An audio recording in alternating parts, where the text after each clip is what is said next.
क्या हो अगर आपके देश की मिलिट्री देश की ना होकर के सिर्फ एक पॉलिटिकल पार्टी की प्राइवेट सेना बन जाए। सुनने में थोड़ा अजीब और खतरनाक लगता है ना, पर चाइना का यही सबसे बड़ा सच है। इंडिया और चाइना दोनों पड़ोसी हैं, दोनों की पॉपुलेशन लगभग सेम है, लेकिन दोनों देश जिस तरीके से चलते हैं उसमें जमीन और आसमान का फर्क है। इंडिया एक क्योटिक पर जिंदा डेमोक्रेसी है। यहाँ पावर आम जनता से निकलकर पार्लियामेंट तक जाती है, यानी पावर का फ्लो बॉटम से टॉप की तरफ होता है। पर चाइना एक रिजिड डार्क पिरामिड है। यहाँ जनता के पास जीरो पावर है। इस पिरामिड के टॉप पर बैठे हैं सिर्फ 7 लोग, जिन्हें द पोलिट बोरियो स्टैंडिंग कमेटी कहा जाता है। और इन 7 लोगों के भी ऊपर इस पिरामिड की बिल्कुल पीक पर बैठा है एक अकेला इंसान, चाइना का टॉप लीडर शी जिनपिंग। और उन 7 लोगों ने बंद कमरे में जो बोल दिया वही लॉ है। No debate, no opposition.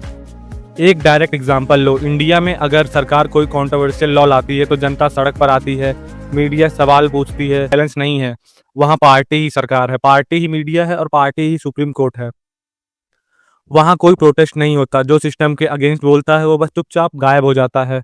और इस एब्सोल्यूट पावर को कायम रखने के लिए सबसे बड़ा हथियार है उनकी मिलिट्री। इंडियन आर्मी देश और जनता के कॉन्स्टिट्यूशन को रिपोर्ट करती है, पर चाइना की पीपल्स लिबरेशन आर्मी एक नेशनल आर्मी नहीं है, वो स्ट्रिक्टली कम्युनिस्ट पार्टी की अपनी प्राइवेट सेना है। उनका मेन ऑर्डर है कि पार्टी की पावर को बचाना है, देश को फिर बाद में बचा लेंगे। इंडियन पावर को बांटा हुआ है और चाइना उसे एक मुट्ठी में कैद किया हुआ है। लॉन्ग टर्म में आपके हिसाब से कौन सा सिस्टम जीतेगा? नीचे कमेंट